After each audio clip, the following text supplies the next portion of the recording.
তিনি নবীদের সাহাবী ছিলেন। তার মরার কালে, মৃত্যুর পরে তার গোসল পৃথিবীর কোনো মানুষ, পৃথিবীর কোনো বন্ধু দেয়নি। কে দিয়েছে গো?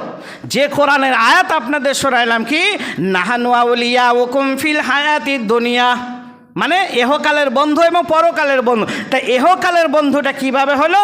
এই মানুষটাকে লক্ষ্য করলে আপনারা বুঝতে পারবেন কোরআনের আয়াতটা কতটা সত্য। যে ওই মানুষটা মরার পরে তার গোসল দিল কারা?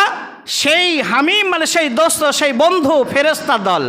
ফেরেশতার দল তার গোসল দিয়েছিল। সেই মানুষটাকে, সেই মানুষটা শোনার জন্য আপনারা একটু অপেক্ষা করুন, আমি সেই লোকটার কথা নিয়ে আসি। আল্লাহর নবী মহানবী মুহাম্মদুর রাসূলুল্লাহ সাল্লাল্লাহু আলাইহি ওয়াসাল্লাম একদিন যুদ্ধের জন্য তিনি তামান্না বাজিয়ে দিলেন। যখন ঘণ্টা বাজিয়ে দিলেন, যখন যুদ্ধের ঘোষণা হয়ে গেল,